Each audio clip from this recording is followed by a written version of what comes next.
नमस्कार साथियों, मैं मनीष भारती संस्कृति पीसीएस प्लेटफॉर्म पर आप सभी का स्वागत करता हूं। साथियों, बिहार में कृषि मंत्री के द्वारा एक अनूठा पहल शुरू हुआ है, जिसके अंतर्गत ये बात की गई है कि किस तरह से जैविक खेती पर बल दिया जाए और कृषि में मिट्टी की उर्वरता को बचा करके रखा जाए, रासायनिक उर्वरक का इस्तेमाल कम किया जाए और इन तमाम चीजों से खेती की लागत कैसे घट सके, इन तमाम चीजों को लेकर के कवायद तेज की जा रही है। कृषि मंत्री विजय कुमार सिन्हा इन सब चीजों की अगुवाई करते हुए नजर आ रहे हैं। तो जरा इसको विस्तार से देखते हैं कि क्या क्या किया जा रहा है। जो बिहार सरकार ये योजना एक अभियान चला रही है, वह है खेत बचाओ अभियान। जो लोग भी 72वीं प्रीलिम्स दे रहे हैं, इस अभियान को नोट कर लीजिए। कृषि से आपके पास प्रश्न रहता है, बिहार स्पेशल से 30 क्वेश्चन प्रीलिम्स में रहता है, एग्रीकल्चर वहां से काफी पूछा जाता है, तो ये प्रश्न यहां से आ सकता है।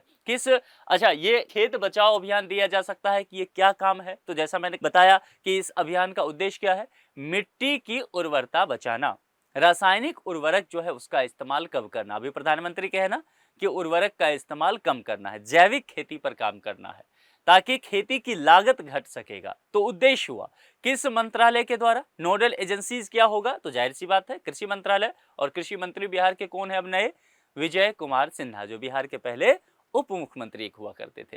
क्लियर है बातें, चूंकि यहां से आपसे प्रश्न पूछा जा सकता है तो आपको ध्यान रखना है।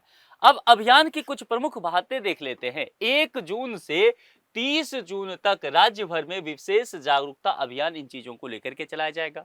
किसानों को मृदा परीक्षण यानी कि सॉइल की टेस्टिंग, अब सॉइल टेस्टिंग कहने का तात्पर्य है कि यह देखा जाएगा कि किस मिट्टी में किस तरह के फसल को लगाना सही रहेगा, है ना। और इसके आधार पर फिर क्या बनता है, सॉइल हेल्थ कार्ड। जैसे इंसानों का बनता है ऐसे मिट्टियों का भी बनता है, ताकि उसके अनुसार जो है उर्वरक उपयोग की सलाह दी जा सके। प्राकृतिक खेती अपनाने वाले किसानों को 4000 प्रति एकड़ तक प्रोत्साहन राशि भी दी जा रही है। ये अपने आप में बेहद अहम चीज है। 2026-27 में 5700 हेक्टेयर क्षेत्र में प्राकृतिक खेती का विस्तार करने का लक्ष्य रखा गया है वित्त वर्ष 26-27 में।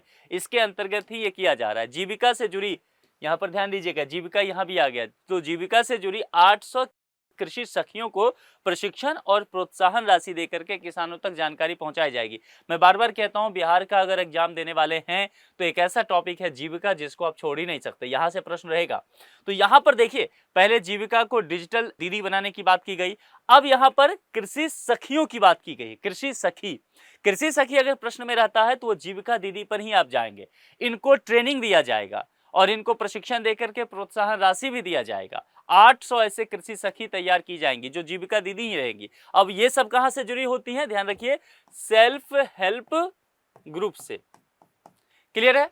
तो ये जाकर के फिर किसानों को पंचायत जाकर के क्या करेंगी, ट्रेनिंग देगी, जागरूक करेगी, प्राकृतिक खेती के फायदे समझाएगी कि मिट्टी की गुणवत्ता और जैविक क्षमता इससे बढ़ती है और खेती की लागत कम होता है।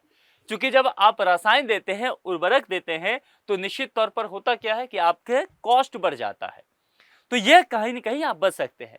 रासायन मुक्त पौष्टिक खाद्यान्न का उत्पादन होगा और पर्यावरण संरक्षण और जल स्रोत की भी सुरक्षा होगी। और इन तमाम चीजों से फिर क्या होगा कि सरकार जो चाहती है कि किसानों की आय को दोगुनी किया जाए, उस लक्ष्य को इसमें प्राप्त किया जा सकता है। कुल मिलाकर के अगर देखा जाए, बिहार सरकार का यह अभियान जो है, खेत बचाओ अभियान, एक सरकारी योजना नहीं बल्कि मिट्टी, पर्यावरण और किसानों के भविष्य को सुरक्षित करने के लिए तैयार किया गया है।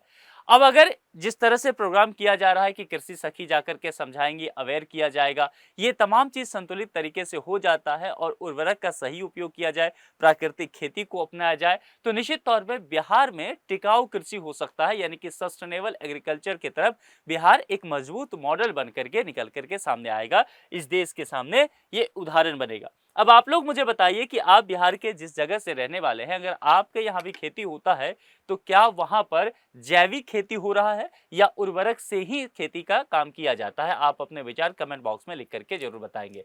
आज के लिए इतना ही। जुड़ने के लिए आप सभी का बहुत बहुत शुक्रिया। Thank you so much.